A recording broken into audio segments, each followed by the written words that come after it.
There's a big attack on the educational system in northern Nigeria. There's a serious agenda to keep the people of northern Nigeria uneducated. Why are the insurgents and insecurity affecting schools? Why is the Almager system that is leading a lot of children astray, that is causing untimely deaths of children, malnutrition? All these abandoned children are used as pawns during whatever. Why are they still allowed to function? Hello and what's up, guys? In this video we are diving into a serious issue that is holding northern Nigeria back. The facts are clear, the reality is shocking, and the future, well, if things don't change fast, it is not looking good.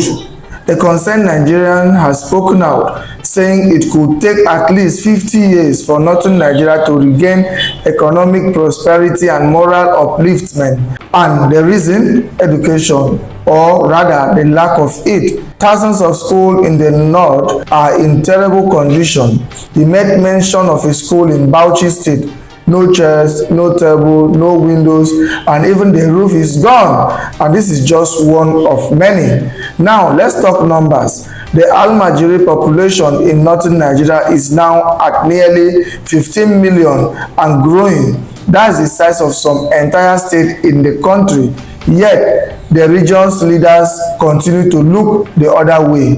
Why? Selfish interests, religion, and tradition. These are the forces shaping governance in the north, while other regions like the southwest are focusing on development. Down there, they have got a program called D.A.W.N, which stands for Development Agenda of Western Nigeria, a clear plan to train and empower their youth, no matter the political party in charge. So, why aren't northern Nigeria prioritizing education?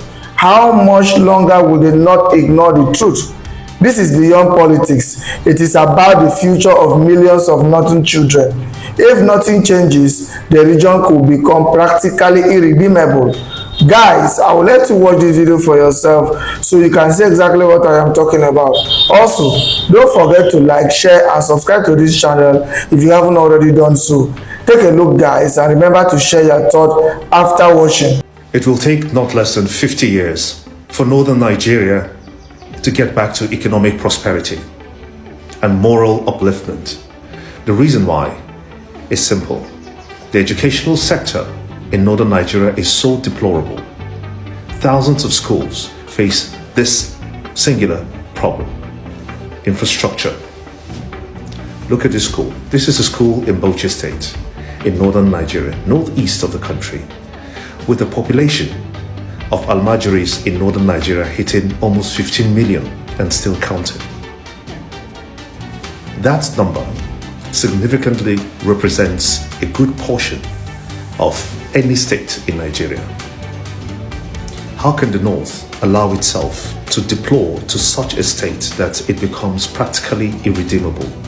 Because the elite in northern Nigeria decided to look the other way and put selfishness in front first. And this has, over the years, at least over the past possibly 40 to 50 years, eaten deep into the societal fabric of northern Nigeria, such that religion, ethnicity plays the major role in any decision, including governance in northern Nigeria. Compare that to the southwest of Nigeria. The southwest has what you call D.A.W.N, the D.A.W.N agenda, D.A.W.N, Development Agenda of Western Nigeria. That is what they have, where it doesn't matter if you are a governor from a particular party, say the APC, and another is from the PDP. They unite, come together, empower their youths, train their youths, love their youths, very importantly. I left northern Nigeria to get an education in the southwest. So also have many northerners left the north to get education in schools like in D.A.W.N or UNILAG or LASU or UNIBEN. But today the story has worsened for the northern part of the country, so much so that the bill, a tax bill, was being rejected. It has now been refashioned with just a 10% increase in some parts of it to, differentiate it from what President Bola Ahmed Tinubu proposed. But for how long will the North continue to run away from this truth? Living in denial will not help anyone, will not help any situation. How can you have schools like this without no tables, no windows, the walls are already scraped off, no roofs, and then you expect that you will be able to compare educational levels in the southwest of Nigeria to the northern part of the country? It is over. We cannot joke about this anymore. The truth is there to see.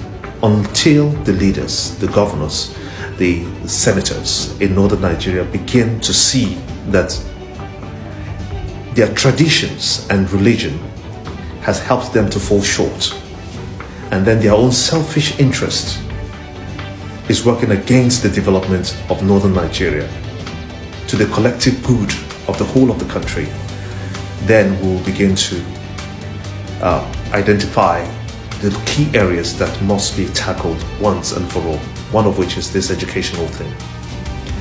How do you expect students to assimilate, to learn in an environment that is totally chaotic, morally degrading, and insensitive, yet you call these schools? And then I was listening to the Minister of State for Education. She talked about using AI to further the course of education in Nigeria. And then I said, look into the mirror. Have you been able to tackle just the normal education first? Have you been able to provide infrastructure? You cannot begin to put the cart ahead of the horse. So let us introspect in the North and see that we are faced with dire consequences, dire problems. And until we agree that these problems have the capacity to ruin the North even further, no wonder you see that we have all these societal vices, kidnappings. Before kidnappings was Boko Haram. Until we're able to face these facts and settle to begin to work for the North, then we'll only be going round in circles. There are currently about 10.2 million out-of-school children at the primary level in Nigeria, 16% of which are from Kano, Jigawa and Katsina State, according to multiple indicator cluster survey. There are currently about 10.2 million children at the primary level are out of school in Nigeria. 16% of them are actually from Kano, Jigawa, Katsina states, according to the mix 2021. Close to 1 million children are out of school in Kano, and a total of about 337,000 are out of school children are in Jigawa, and similarly over 500,000 children are out of school in Katsina State. The UNICEF Chief of Field Office, Rama Rihud, lamented the poor level of education in these states, noting that tests conducted by the Federal Ministry of Education in 2022 found that foundational learning rates stand at 11% or lower in the three states of Kano, Jigawa and Katsina.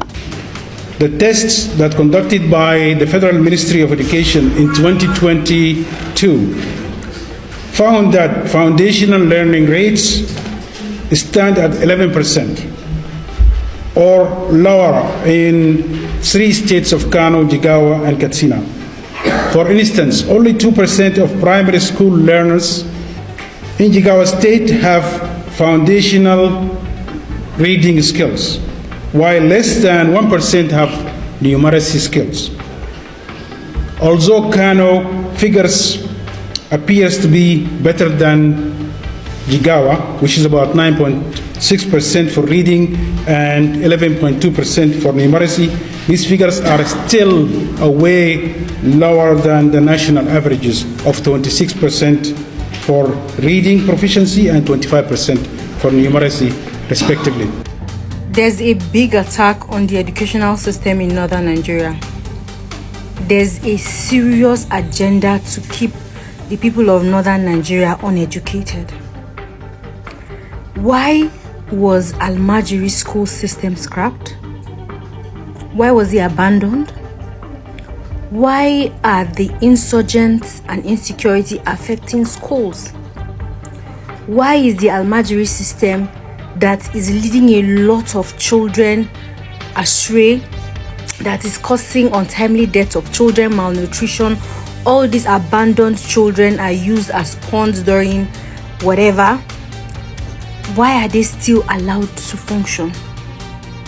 I'm not a Muslim, so for one, I would not tell you I understand wholeheartedly what the Almager system is all about. But I have questions. Who accounts for the lives of these children when they die untimely? Who accounts for them when they do not eat? Why is this system allowed to flourish in the north? Even though we know it does more harm than good. A lot of people come after me and start attacking me and say, Almajiri, you don't understand it, keep quiet. I know, when I don't do it before, so it's not news. I'm not bothered about you, and I don't even care about what you think. I'm just asking these questions. Why is it that all the schools that have been attacked are mostly in the north? First, the northern system of education is even, I will talk about it separately. But now, I definitely, and I am very sure that the system of education in northern Nigeria is planned. There's just a plan around it. Think about it for a second. All the school children that have been kidnapped, all the universities, the secondary schools that have been attacked, what areas are they? Why is it that people are not bringing educational system and programs to northern Nigeria? We have the highest number of out-of-school children, yet we still keep building mosques and churches. Nobody is building school. Nobody is rehabilitating the children. Nobody is giving these scholarships that you are seeing. All of them are scam. Because how many scholarships do they give to the north? The very few elites who send the children out abroad to study, they attack them. Congo so tried it. What happened? Did somebody continue? No. Our children had to be brought back to Nigeria because some of them could not pay their school fees. Had to be absorbed back into the system. So why is the system of education in northern Nigeria under attack? We need to answer this question. I'm honestly very concerned. Have you seen the teachers in the north? So one. Dear northern Nigerian people, this is a wake-up call for all of us. If today they decide to make Nigeria survive on their region, what do we have in northern Nigeria? What do we have in northern Nigeria? I have come on here to talk about it several times, that the rich in northern Nigeria are not doing justice. They are not being fair to the poor in northern Nigeria. They weaponize poverty and make it look like it is a religious thing. Oh, it is okay for you to be poor. It is kadara. That is who we are. It is part of our destiny to have the poor and the rich amongst us. But the proportion in which the poor and the rich are in northern Nigeria is unfair. Sakani Allah, let's be fair. Let's be frank. Let us sit down at the table and have a proper conversation. Because if today Anche northern Nigeria that could share the camp with the abundo cookie, featured the shia kasana ubambe muke the shi, we have plenty bridges. We will start selling bridge. We will turn bridges to tourist sites. Roundabouts, we will turn it to tourist sites. Because if we do not have roundabouts, if you don't have roundabouts in your country, in your state, if you do not have new bridge made by every new governor, are you even in northern states? What is happening in northern Nigeria?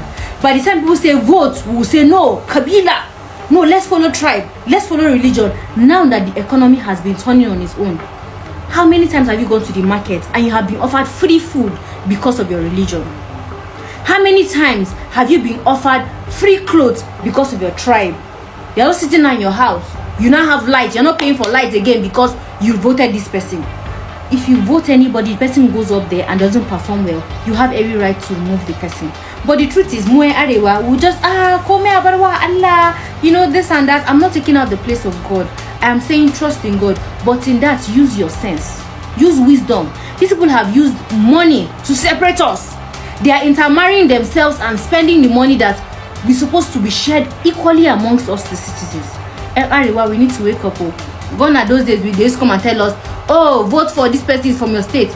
If this person from your village is not doing the right thing, remove the person and vote for the other person that will probably do the right thing for you. And the person doesn't perform well, come out to the person as well. Thank God it's not forever, it's for 4 years. Northern Nigeria, this is the time to join our heads together. All these bridges, they have not been helping us. The competition that we have now in Northern Nigeria is bridge. Any governor that comes in power, build bridge. Name it after you and after the person that you admire. Meanwhile, there are people in your state that are not educated. The educational system in Northern Nigeria is in the dustbin. Our security in the dustbin. If they say today feed yourself, what's going to happen to us? This is a call to action for every northerner. Mutashi Budedo.